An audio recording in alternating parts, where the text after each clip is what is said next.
There is nothing wrong with your internet. Do not attempt to adjust your settings. We are controlling the podcast.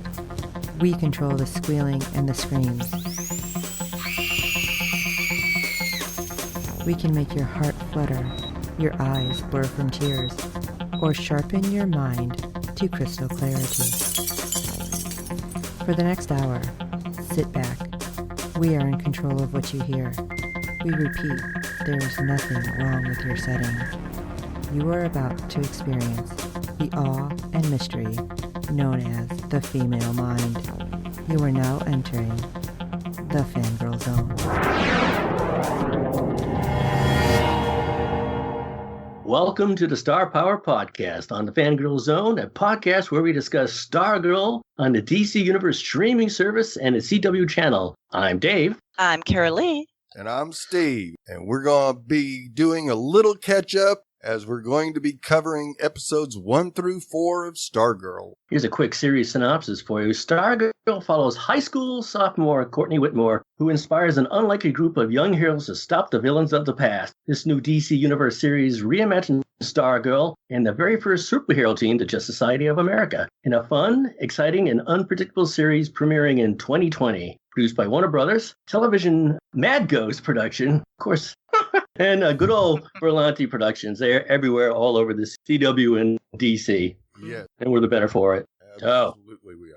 Yeah. I did, as I told you off air, I took some quick look at a few things here, and I discovered, since they're in Blue Valley, and I always wondered why we saw Blue Valley tires so much. That comes around. But Right. Blue Valley is also the home of Wally West, who's the Flash. And this particular series is, I'm a little unsure of the timeline. The original Justice Society of America was formed with the help of Franklin D. Roosevelt. Apparently, we're a little beyond that now. Old Franklin was quite a few years ago. Right. Yeah, So and that was one of the first things that caught me in the first episode was when we see the Justice Society, it looks like it's not the 30s, but at least it's the 50s. yeah, It looks like the 50s. and that can't be right either. No. That That doesn't work. From the 50s to That doesn't the work present either. day in 10 years. It just doesn't 10 years. add up. Yeah, Pat Duggan, you look great. So I don't know how they're going to reconcile it, if they're even going to bother. I doubt it, but you're right. There was plenty of the aesthetics from the 50s. I mean, going to Nebraska, no offense, anybody from Nebraska, it's like going back to the 50s. Oh, sorry. We're the Cornhuskers out there. Sorry, guys. Yeah. I don't know. We'll see. I mean, those guys, the Justice Society was timey-wimey. I also have and we'll get to it soon, but I have a problem. How do you beat the Justice Society? Anyway, that's in the first episode, the pilot episode. In the series premiere episode, Courtney's seemingly perfect life in Los Angeles gets upended with a move to Blue Valley, Nebraska, and her mother Barbara, stepfather Pat, and stepbrother Mike, so adorable. She finds herself struggling to adapt to her new town and high school. But when Courtney discovers Pat is harboring a major secret about his past, she ultimately becomes the unlikely inspiration for a new generation of superheroes. And thankfully, Jeff Johns, who created Stargirls with inspiration from his real-life sister who died tragically in, I think it was TWA Flight 800. Right. Really? So Yeah. There's Lee Moder and Tyler Streitz also wrote the episode, and it was directed by Glenn Winter. Yeah, so a tragic tale. Jeff Johns lost his sister, and he just couldn't get her out of his head for good reason.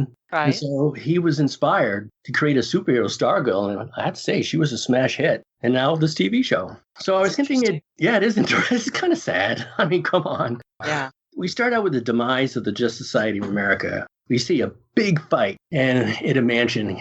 This show's big on mansions. Superheroes are big on superhero mansions. Yeah.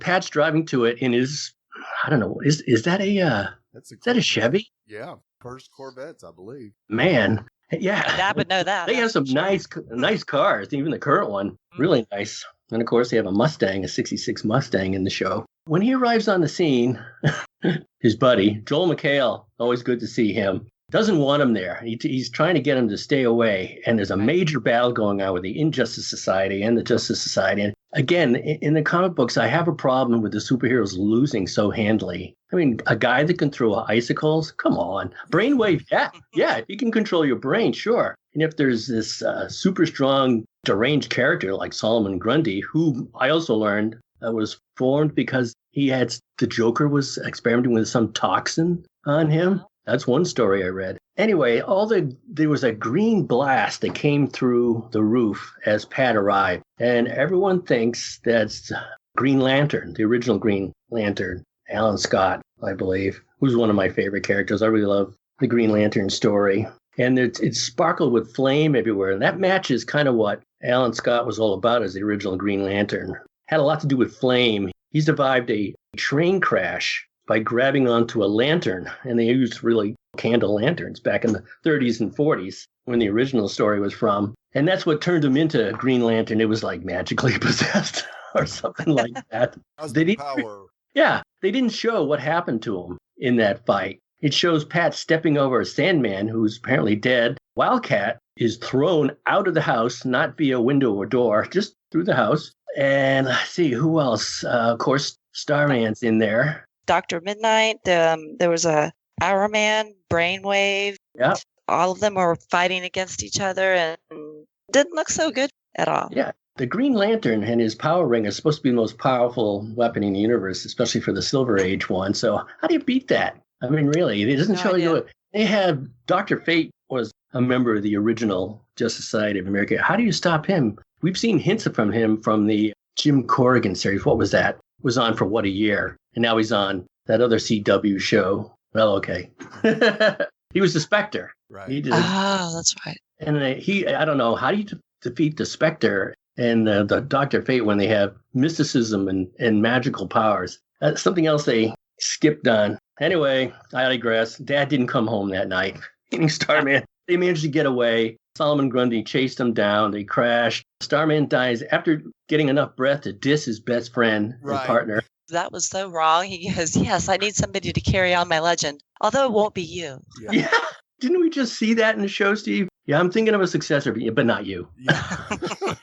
So Pat, ably played by Luke Wilson, who's always Luke Wilson on the show, which I don't mind. I like him. I like him too. He's a nice guy. Yeah. He marries Courtney's mom. She was good too. What's her name? Is that Amy Smart? Yes. Yeah. She was in Justified for a short bit. I'm trying to think what role she played. I can't quite get it. And eventually, how convenient was that? I know. See, it's the world of coincidence. That's the superhero world, and the TV superhero world is the world. There's always coincidences. Yeah, it's always, isn't that? Maybe. It's a coincidence. How odd is it that we're all in the same town together? Who'd have thunk that? Right. I know. So if I can remember correctly, Courtney was waiting for her dad to come home for Christmas Eve, and he never comes home. Right. And then skip, I don't know how many years later, and you see her moving, and she still has that little present that she was going to give him. Right. And I'm like, wait collecting dust minute. top shelf. Yeah. Yeah. Uh-huh. Did we ever find out what was in there? Nope. Nope. Okay.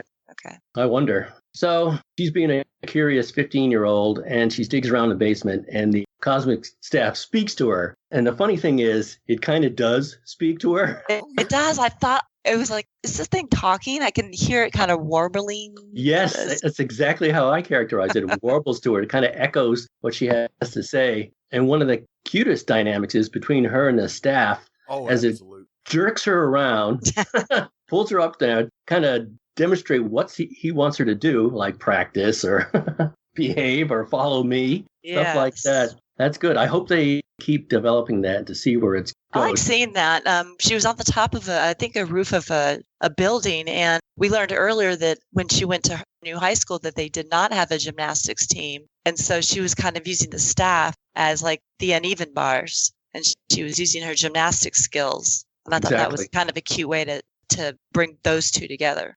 They got a diss in on gymnastics too. Oh, you can be a cheerleader. I know. Good. And the boys like you more. Yeah. Oh, man. I told you, 1950s. Right. So it's a great intro, and we probably should discuss Breck Bessinger a little as Stargirl. What do you guys think of her and her portrayal? I like it. I do. She seems perfect. Her body type, her personality. She's really into finding more and more out about her dad. She kind of disses her stepdad at first, but then when she finds out, what's the staff about and what's going on? And when he tells her the truth, and I think this is going into the second episode, they kind of form a bond. And of course, the mom likes that. because she didn't want to have anything to do with this guy.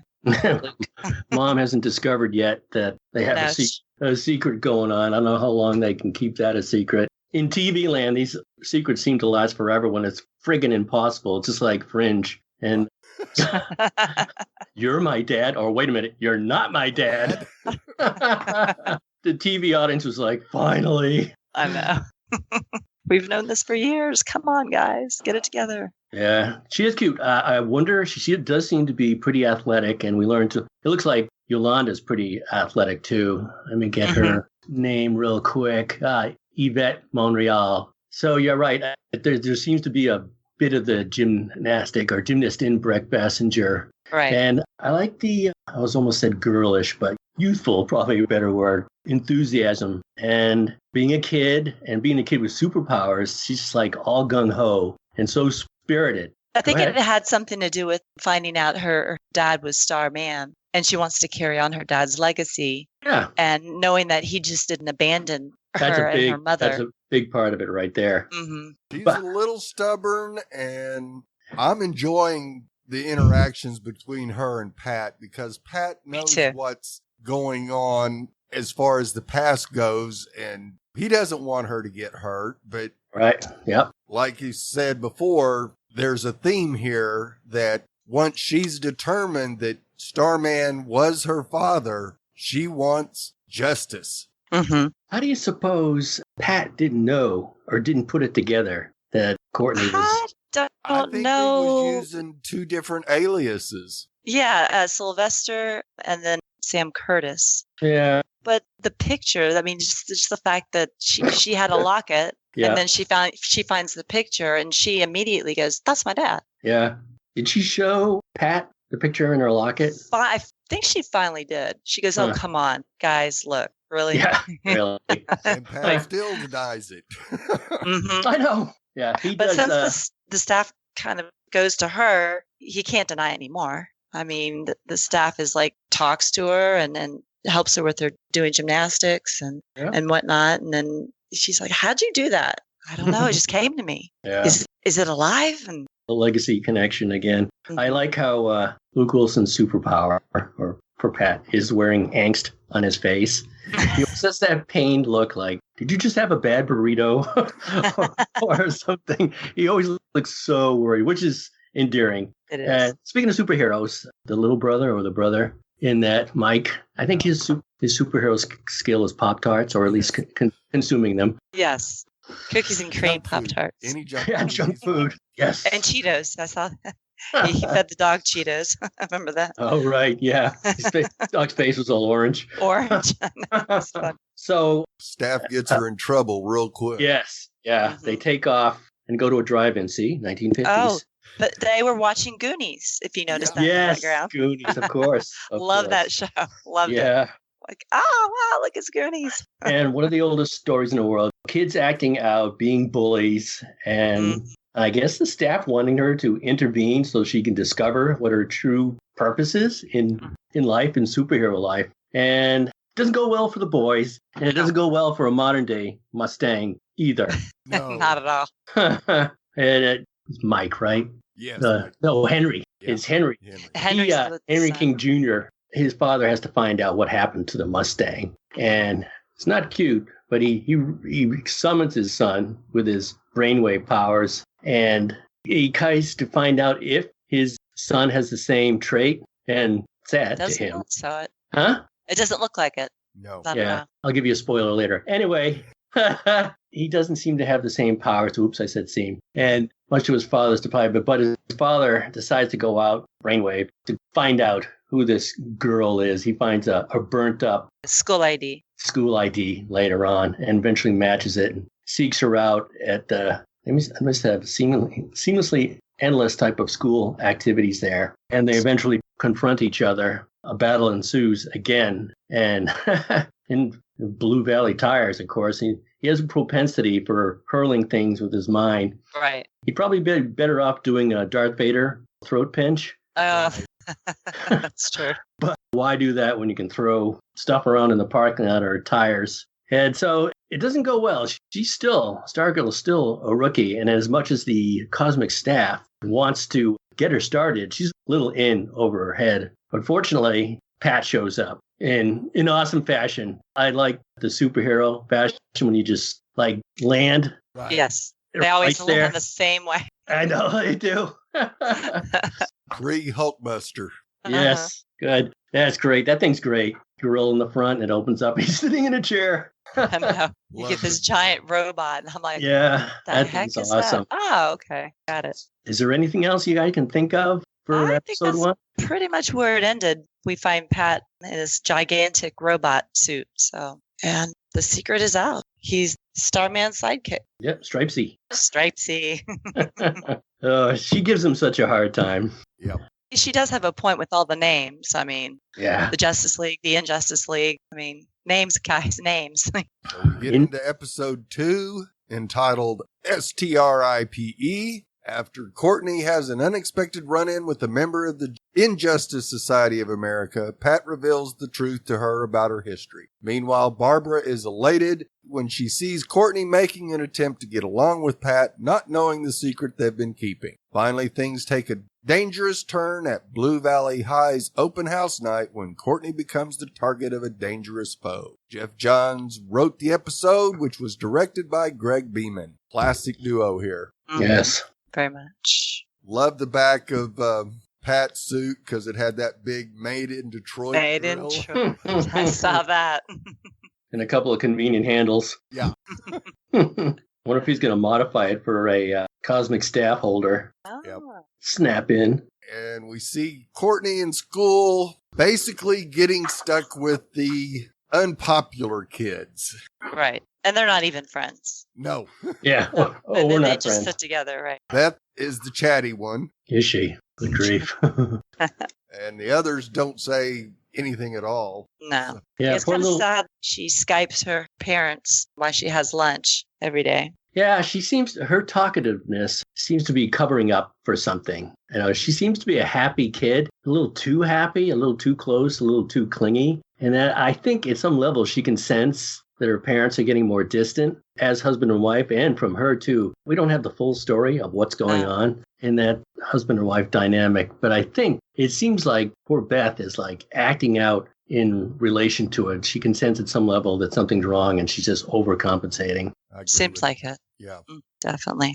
Courtney gets back down in the basement and finds the suit and basically goes into the sewing Home ec- class. Home ec, yeah. corner and breaks all of the sewing machines. Leaves them in a smoking ruin. Comes out real nice.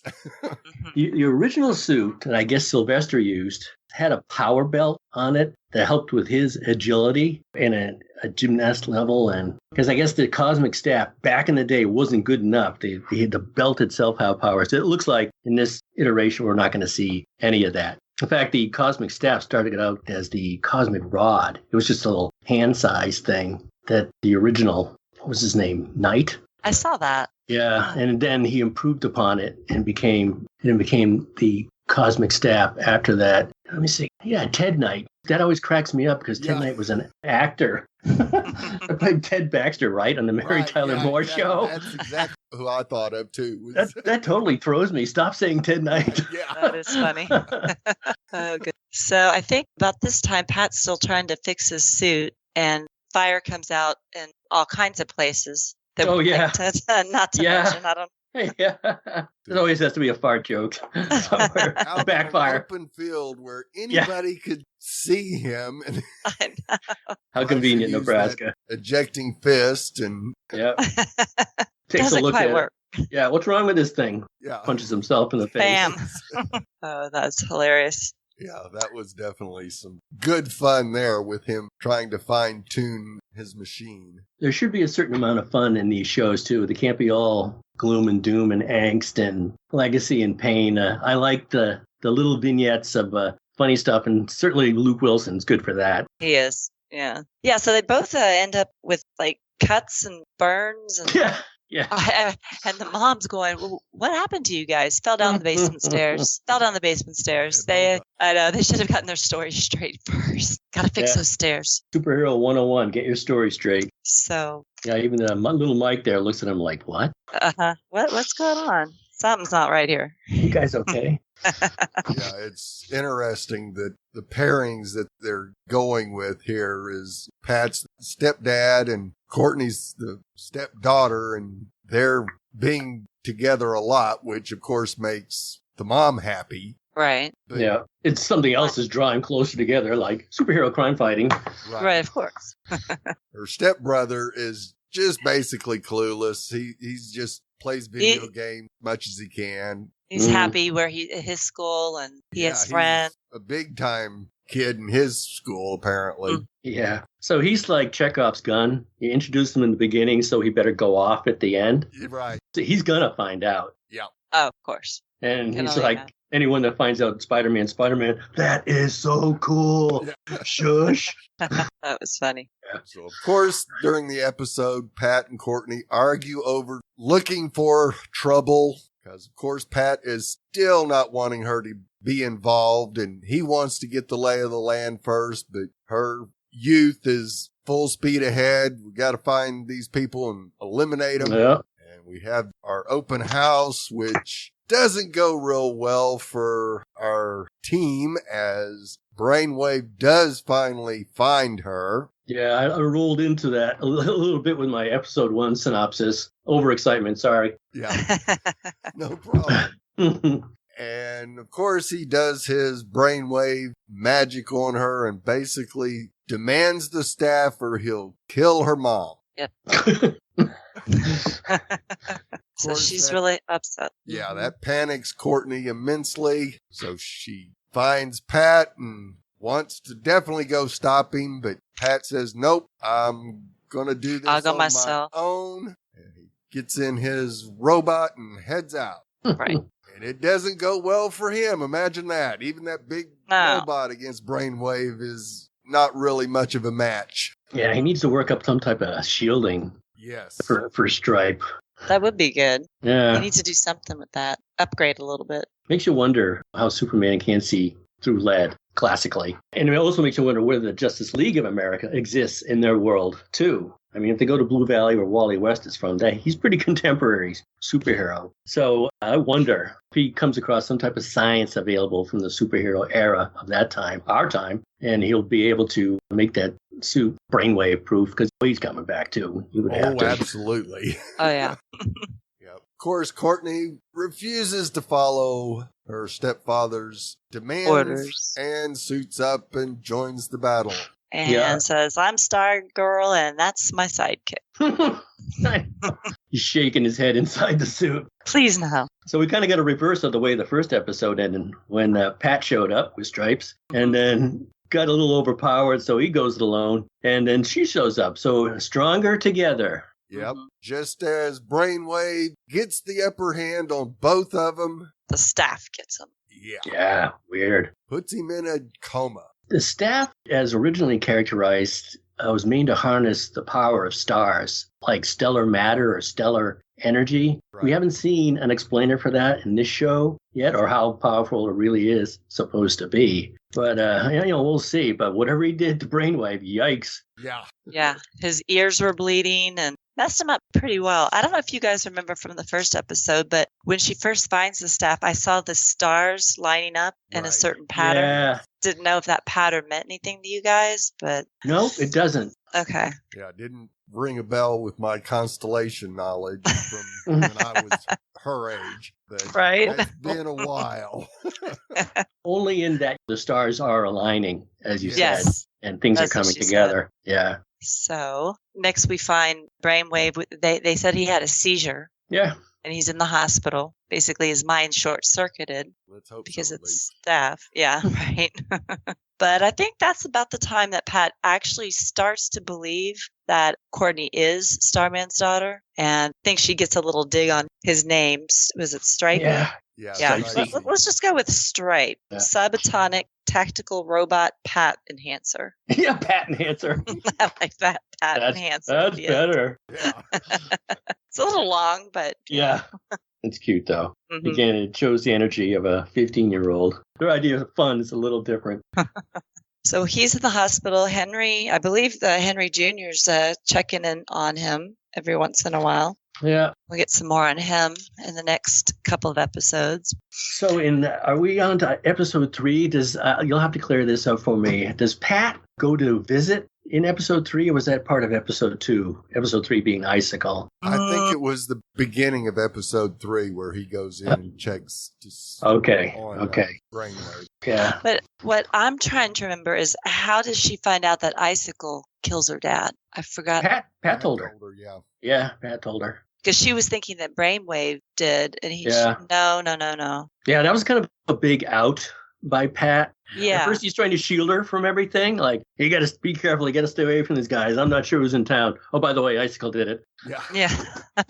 Thanks, Pat. Yeah. Stay away from Brainwave. But by the way, he's not the one who killed your dad. Yeah, I know. We got this other guy named Icicle. Yeah. I don't know how to scarier visage. I'm going to go with Icicle over Brainwave. Yeah, he just seems to have that evil leer down pat. The leer. Sorry, Pat. Down pat.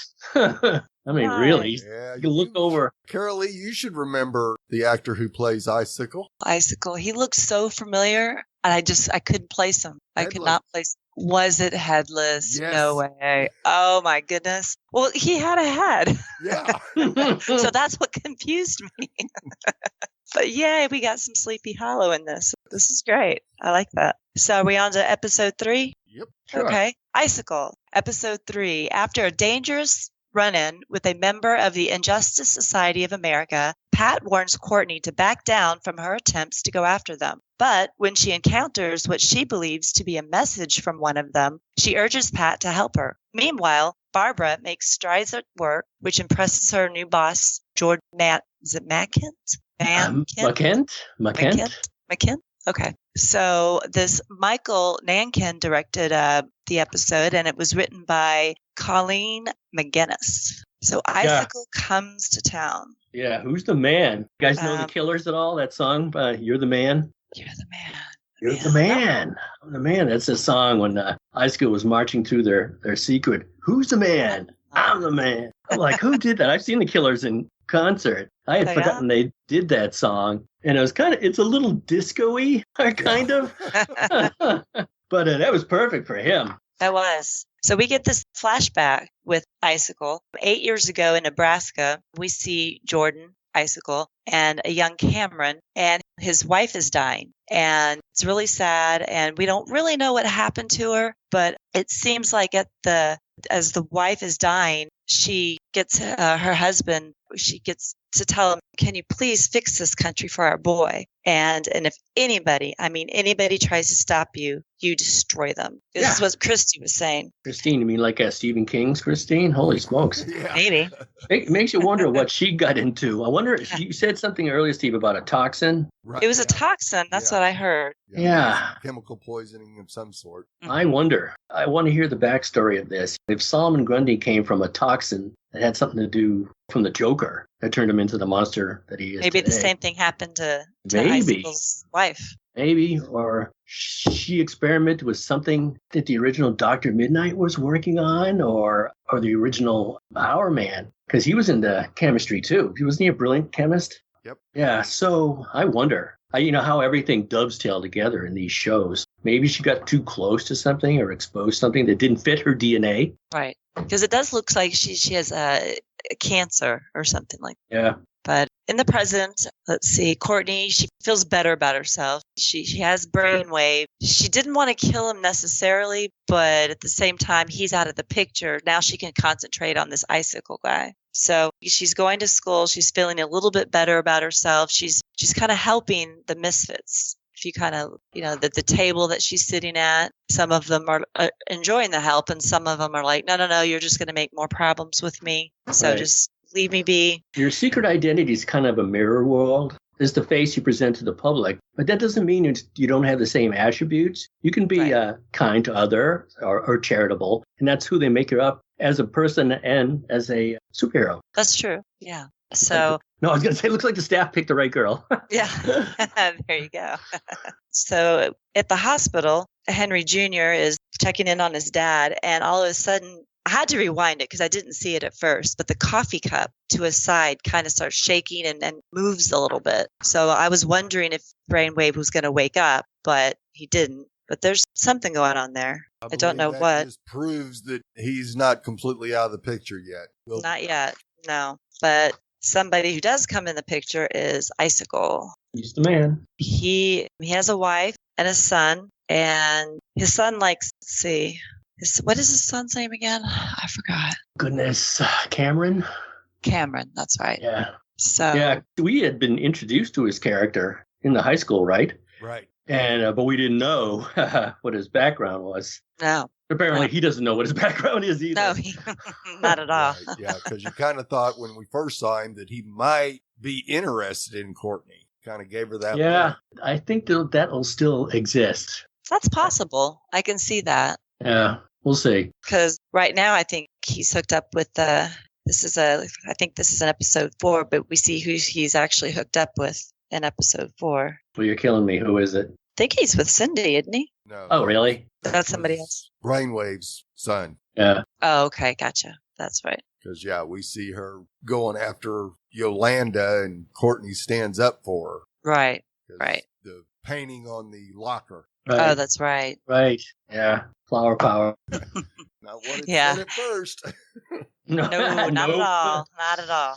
Yeah, interesting. Yeah. So So you were going to talk about the meeting, and we get to meet the wizard or something like that, and Barbara, and how and where Barbara works. Oh, that's right. Let's see. Barbara is working at, is it not a bank, but financial institution? She's working for Make America Great Again or something like that. Yeah. I don't. The parallels is a little too on the nose for me. But isn't it like Keep America or America the Beautiful or something like that? I'm not Isn't really it? sure. I Yeah, don't something remember. like that. Yeah, it's Something like Jordan's that. company, so Yeah. that's not good. Yeah, he's using a civic organization that is based on his travels across the country and bringing it back at a smaller scale, which obviously means Blue Valley is going to be a test ground for his evil design, Right. right? Right. So I think this is a 13-episode arc. I got a feeling 13 is going to be a major battle, apocalyptic battle with things not going well for Blue Valley. Not at all. Poor Blue Valley. I know. Yeah. So the wizard is kind of a creepy character. Does he come across as a perv? A Not perv sure to you? I don't know what to think of him. I'm trying to remember his name. Gosh, you got it. Do you have it, Steve? The wizard. Let's see. He's like a Well, he's He's a like- councilman in Yeah. town, so Right. you know William he's got to be Zarek. a scummy Zarek. politician. Yeah, William Zarek. You're right. Thanks. Yeah, that's it. Yeah, he just reminds me of a sideshow carnival barker Right. with Yeah. a twisting mustache. What is that? Dastardly. Yeah, I can't remember his name. He just. Dastardly. Yeah, there you go. dastardly. But he is the councilman, and it just so happens that Courtney's mother works there, and he's there quite a bit. And we're not really sure what to think of him yet, but he does look kind of creepy. So I may have been confusing him with the gambler, which is Stephen Sharp in the show. Yeah, sorry everyone listening out there. It's new. We just threw 4 of them together, and we're trying to catch up just like the rest of you. that's what I'm trying to do right now. Yeah. No I think problem. the gambler is Jordan's right-hand man in his company. You are correct, sir. You are Gotcha. correct. Yeah, there's a lot of characters. Yeah, they did bring a lot of characters in, especially I think this 3rd episode. I'm just going, wait, who is this? And now and this person's connected to this person, and how is this person connected? And I know. then We're the sons and the daughters are all connected together as well. going to need and- a flow chart or a family tree. Right. That would be nice. It would That be nice. Well, I'll work That on helped me for sure. next episode. Okay. Yeah, Steve, you don't have anything to do. No. Yeah. So we see them and they're talking to Icicle. So Zarek and his son, who loves magic, they're talking to Icicle and Icicle's son. I think that's when we find out about the toxins. Yeah. That his wife, the toxins made her sick. And they want to do this thing called Project New America to make things safer. That's it. Yeah, New America. Jordan Market, they have a marketing meeting with Barbara. And we already talked about Yolanda's locker. And let's see. Oh, the ice star. That's how Courtney knows the icicle is there. She's walking across the field and there's Yeah. a star. And Yeah. all of a sudden she's the grass is starting to crunch and she looks down and there's this big star. That was a nice touch. Made, That's classic made of superhero. ice. Yes. That's like Wizard of Oz when the witch is up in the air with the smoke. Dorothy, surrender. These evil people are unafraid of just saying who they are and what they're doing. No, I mean, anybody could have seen them do that. Yeah. There's a certain psychology about being an evildoer that feels like you're not going to catch me, so it doesn't matter how much I reveal about myself because I'm pretty much untouchable. Yes. They all seem to have that attitude. They do. Lizard did, Icicle did, and Brainwave did. That's a flaw. Yes, it is. There you go. So we're about to get to the point where they're trying to set a trap for Courtney. And what we see, they're going to some kind of school contest, a talent show of sorts. Mm-hmm. And everybody's on the bus going to this talent show. And what does Icicle do? Well, he's trying to get trying to fight with Courtney, but he decides to get the bridge instead. So the bus driver's trying his best to steer the bus, but the bus kind of slides off almost into the water, needs some help. So to the rescue, Pat, he goes, I'm going to save this bus, but you have to use your staff to blind people because nobody can see who I am. Right. Imagine you seeing this big giant robot pushing your bus back onto the bridge. So Courtney uses her staff to basically not really blind people, but just, oh man, I can't see. It's too bright. Yeah, stun them. Yeah. But everybody seems to be okay, except for a couple of characters. And that would be the Zerix, the father and son. Yeah. His son's really cute. He seems like a good kid. He's not good at his craft. It was cute that Courtney helped him. Right Yeah. Like the back at the high school, the kid standing in the background when he did all the painting. Notice that too. That she lied for him. Right. Courtney lied for him. Yeah. Oh, yeah, sure. That's my card. Yeah, indeed. Oh, man. Poor kid. She kind of develops a sort of friendship with him, I think. Yeah. But unfortunately, she wasn't able to save him. Oh, yeah. Icicle made sure he got killed. That's cruel. Yes. To punish his father, he kills his kid. Am I reading that right? Yep. Yes. Yep. Man, what kind of malignancy is deep down in Icicle where, he lost his wife. He has to take care of his son, but anybody gets in the way, even your old partner, you kill his kid. Woo-hoo. Apparently, Icicle and Wizard had a falling out. Yeah. At this point, you don't really seem to have a completely organized injustice society. They all kind of are there, but doing their own thing. So it's like, okay. I think the Wizard found his civic-minded calling. I think he liked doing what he was doing. Right. Being a public servant. Mm-hmm. He had found his niche, and the evil stuff, just wasn't for him anymore. And of course, that didn't sit well with Icicle. No, not at all. Yeah. What were you going to say? Plans conflicted each other, probably. Yeah, he wants to do something on a small scale with the town, Icicle, that is, while that would be against everything the wizard or former wizard stood for. He just wants to serve and protect. Right. And throwing all these characters at us at the same time and not knowing who is working together with whom and what their bigger agenda is, I guess we'll find out later. But that kind of confused me for a little bit. I was like, wait a minute, who's working with whom and what are they trying to do and who's good and who's bad and what the heck's going on? I mean, Icicle, his wife told him to save the world, make sure our son is safe, but then he kills somebody else's son, his partner's son, and I was just like, what? Yeah, it looked as though Wizard could have defeated him too. He became too nice. I mean, he had the wand out when they were confronting each other. Yeah, I saw that. Yeah, and all I had to do was touch it. A little too close. You're going to use the wand, stand back a couple steps, social distancing. Right. Come. Keep Icy from grabbing the damn thing. Yeah, damn it. Bad move, dude. Bad move. So Courtney's really guilt-stricken by Joey's death. So Pat takes her, he wants to cheer her up, takes her to the old JSA headquarters and tells her to give up her identity until he says otherwise. Of course, she refuses to listen and ends up stealing most of the memorabilia. I would too. Yeah. She has this big black bag and just starts throwing everybody's magic tools and whatnot in it and brings it home with her. Yeah. Not like anybody's going to go in a room and find it, you would think. That was another big reveal by Pat. First, he outs who really killed Courtney's With the father. And now he's saying, well, here they are, plus all their magic stuff. Right. Oh, man. Poor Al sitting there waiting for his trainer to come home. Mm-hmm. That was a bit sad. And Yeah. Pat's trying to convince her that this is just way too dangerous. We can't get anybody else involved. And Courtney's just in one ear, out the other. Nope, I got to do this.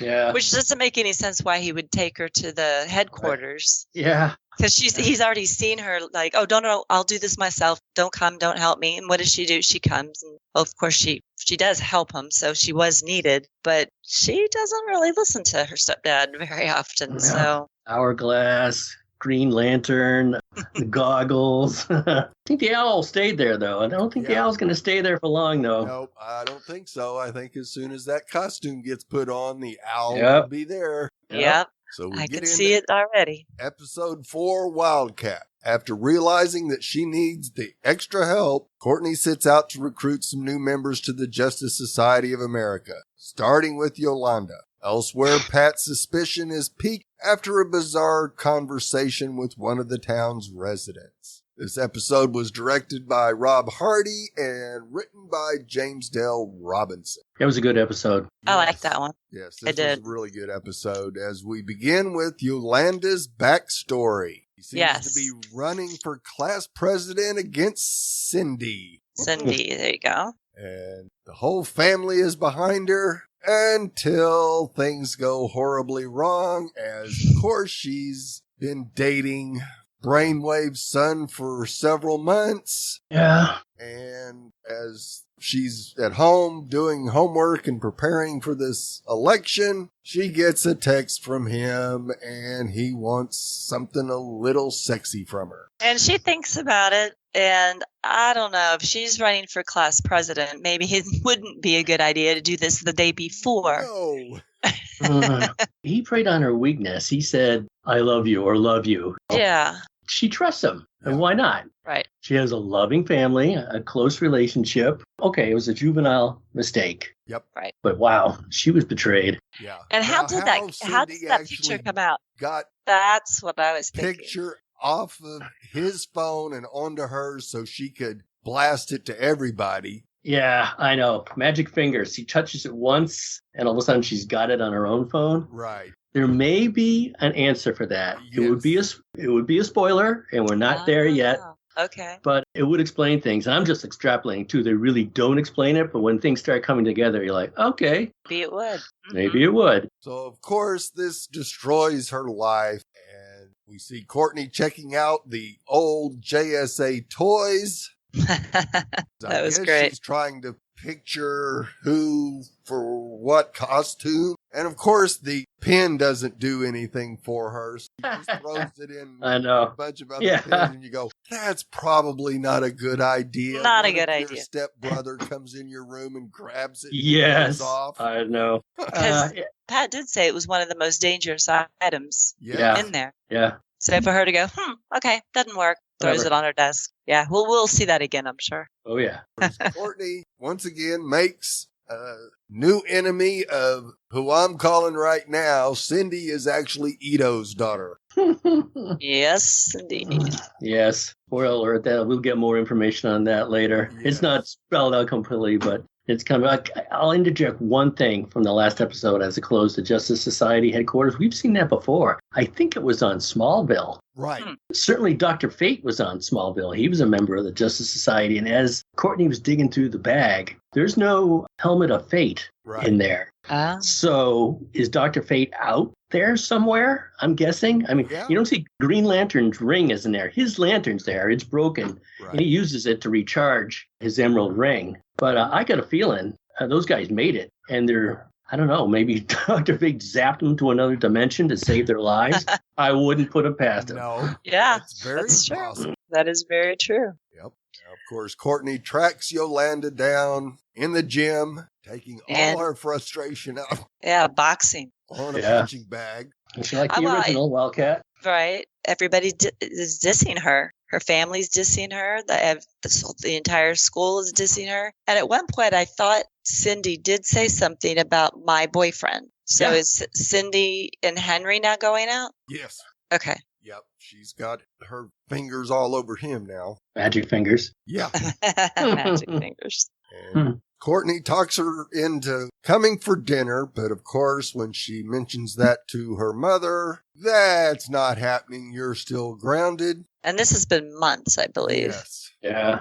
Seems more Again, there's that, years. malignancy that's not only at the greater society level, but at a family level too. Are you saying to me they're only proud of her when she was running for office, being the star of her high school? Right. One childless indiscretion and you disown her? Pretty much. That's Pretty what it looked much. like to me. Yeah. Wow. I think it's, Tough family.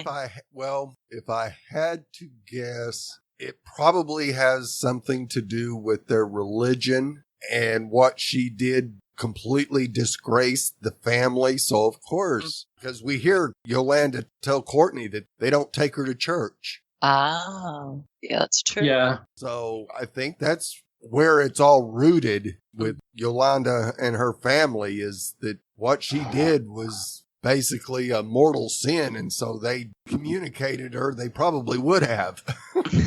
Strikes me more as a venial sin, really. They're taking it a little too far. The church should be part for where you go for forgiveness. Right. Makes sense. There's something wrong with that family. I don't think there really is something wrong, unless the mother could play Icicle number 2. There you go. Concerning her attitude. Yeah. You know, I think Carolee said earlier that the father looked like he was going to flip. Right. Right. Almost there, but so she can't go to dinner. She doesn't have a phone. She has to go straight up to her room. And I mean, what happened to her was traumatic enough. Yeah. You would think that her family would be there for her, but like you said, Steve, maybe it has to do something with their religion, and I don't know. At least her brother recognizes her. Yeah, he's the only one that seems to be on her side, that's for sure. The grandma and the parents sure aren't. They're not. He does say leave her alone, I think. Yeah. Or don't be so harsh. I think Grandma's going to crack next. I think actually Dad will crack, but it might be the grandma. I don't know who grandma. It's the maternal or paternal grandma, but she might nudge somebody in the right direction. We'll see. Just a theory, Steve. Yep, just a theory. I got a million of them. Well, finally, Yolanda opens up to Courtney about what she's been through and goes to see the staff. She tries the Wildcat costume on, and yeah. It looks horrible. It stinks. It stinks. Even the mask is worse. Yeah. And she has to put that on her head. And once she does, magically the costume gets skin tight. Right. Of course. You look totally badass. Yeah. As Courtney put it. Yep. Right. And we try to figure out. Use Wikipedia to find out I love that. The powers were. What are the powers? I don't know. Let's just look it up on Wikipedia. Seriously? Somebody can write something on Wikipedia. That's exactly what they said. Yeah. But it happens to be true. Yep. She has some claws that can cut through metal. And of course, they use the one thing that her stepbrother uses all the time. I know. The toaster. He can't toast his Pop-Tarts anymore. And he yells, Dad! So they see Brainwave's son out late and figure, well, he must be going to visit his father, and they need to know who's been visiting him. So Courtney's going to cause a distraction while Yolanda gets up to the room. Which takes her a couple of tries, but she makes it. Yes. Yeah. We'll call back to Wolverine and Spider-Man. Yes, absolutely.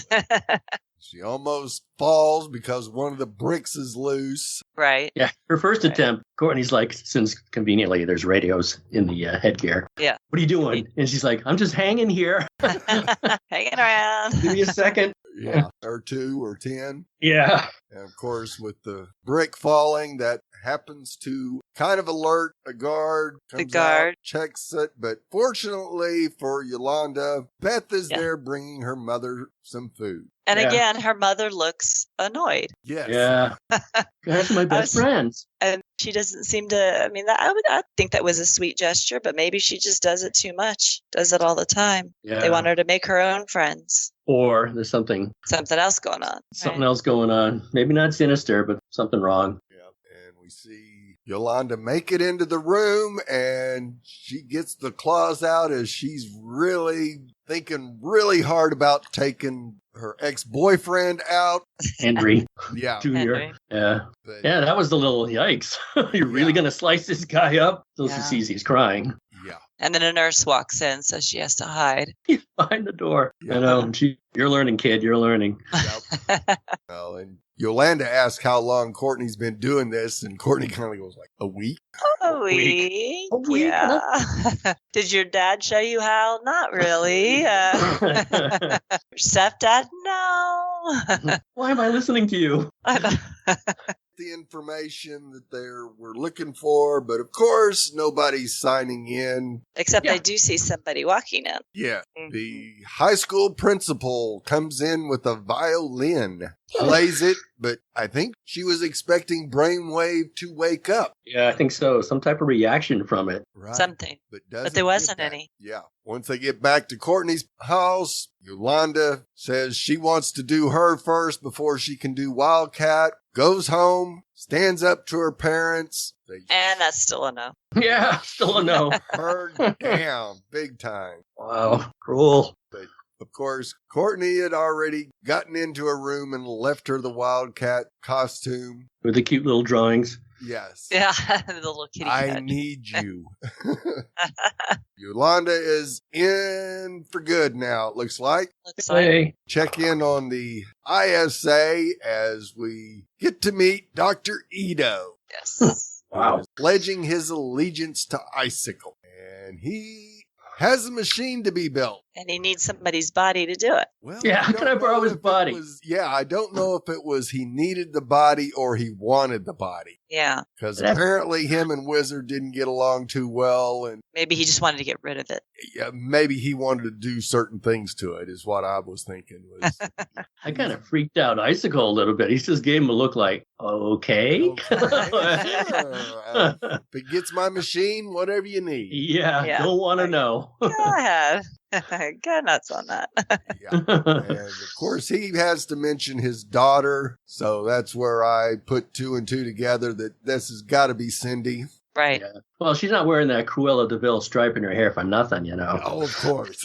I know. Do y'all like that? I don't think Yeah. that. I do not find that attractive. No. at all. Nope. I'm sorry. Nope. I don't remember that from my high school days. No. No, me neither. I mean, we have the blue, greens, and pinks. Yeah. But, Yeah. gray, not so much. Yep. So we also got to check in on Pat as he pulls into his auto body shop, and there's a Jeep in the parking lot, In and the it's junkyard. Yeah. Denise's vehicle, who happens to be the Wizard's wife. I feel badly for her. I like her character. I mean, we don't see a lot of her parts. She's a totally sympathetic character. Yeah, she just said she couldn't handle it anymore. She's leaving. Her Jeep was packed. She goes, so quiet. My husband, my son, they're both gone. I'm getting out of here. And that's when Pat sees her vehicle kind of ransacked and she's obviously disappeared. So he's wondering what the heck's going on here. Yeah. Yeah, she told him that. Be Yeah. careful of the Don't people of trust this town. Exactly. Yeah. I Exactly. think she had an inkling of what her husband, the Wizard, did previously. Oh, I think You know. so too. She had to have some knowledge, or at Yeah. least Icicle and the rest of the ISA believed she could have some information. That's why they eliminated her. Yeah. We don't know she's dead. You don't see a body. No. We see the cat. Yeah, we see the cat. On a quick aside, I want to know what Pat says to the guy who's working on a classic tractor that needs Right. a caterpillar track. I'm that like, was this is, great. of course, this is going to be part of S.T.R.I.P.E. Of I guess course. whatever he's looking for. Yeah. But hopefully it really is a caterpillar track. I want to see that. Yeah. But yeah, that was sad. The Jeep is wrecked. The cat box thing is smashed. The cat's walking on it. At first, I didn't recognize the cat. I'm like, oh, cat. I didn't Yeah. either. No, it was Yeah. the black cat that was in the car. And when Pat sees the magician's hat, Yeah. I'm like, uh-oh. That's sad. yeah, tells him that's all I've got left of my son. And Sad. he's wanting Yeah. to get more information from her. And no, she's got to tease him and then leave. So hopefully Denise isn't dead. I don't want her to be dead. I liked her character. Yeah, I'm also hoping that she's not being experimented on Right. by what's Ito. his Ito. He's also known as the Dragon King. Hey, that guy exuded evil. I mean, great job by the actor Nelson Lee, sitting there in all full makeup and everything else. Holy smokes! Reminded me of Flash Gordon's. Yeah, Ming the Merciless. Yes. Wow. A little bit. Yes, absolutely.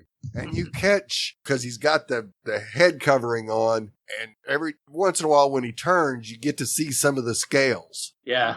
And At first I thought it was like a snake thing, but no, it's dragon. That was interesting. I like that. Yeah. So it'll be interesting to see who else they can recruit in episode 5. I can tell you right now, I've seen episode 5, and it's a winner. It's a winner. Winner. You guys will like it, and are listening so far, about it. These first 4 have built on each other, and each one seems to be a little bit better than the one before it. So. Yeah, I like it when there's nothing wrong with incrementally taking steps in building, but you don't want it to take forever. Like we saw in Fringe. Right, yeah. Let's not drag this over 3 or 4 seasons. And they don't. I can say they're just, everything's just a roller coaster, reach the top, and now it's screaming back down. Right. Well, any more thoughts on these first 4 episodes? Yeah, I liked a lot of the references from our own popular culture. I mean, I picked up a lot on the Back to the Future. Right. The clock tower is always prominently displayed in the background. I have a feeling a bolt of lightning's going to hit it. I just have that feeling somewhere in there. The car as well. Yeah, the car as well. Well, I have to say, being one of my favorite movies, it reminded me of Grease at the very end of Grease when they take off. Yeah, that's a good one. And there's a little bit E.T. in this too. And Henry Thomas was in this episode. He played, I think, at least in this episode, if not the next one, I think it's just so Henry Thomas, who was the kid, right, in E.T. He does the voice of Rex Tyler, I believe it is, who is Rick Tyler's dad. Okay. And Rex Tyler was our man. Right. I mean, we haven't seen his background yet, but that's kind of cool. Yeah. Mm-hmm. And just a spoiler, a little tease, we're going to get a little Hulk Easter egg in the next episode, which is a little weird. I mean, this is the DC universe, but there are little hints here and there. I mean, it certainly seemed like Spider-Man with Yolanda scaling the wall just like that. Right. Yeah. Okay, so I can say something about Thor's hammer. Cross the streams. So if anybody out there is picked up on anything else too, please let us know. Yep. Easter eggs or anything else we missed. That's half the fun of these shows. I love that. Yeah. I do. Please review and rate us on iTunes with good ratings and reviews. It helps other fans of the show find us. Tell your friends. We hope you're enjoying our podcast. Best way to get a hold of us is going over to www.fangirlzone.com. Click the Contact Us tab, and you can shoot us an email or attach a voice message to it. Best way to do it. And we look forward to hearing and reading your feedback. Absolutely. Be part of the team. For this episode, I'm Steve. I'm Carolee. And I'm Dave. And just between all of you, sometimes I'm known as Dark Knight Dave. Ooh.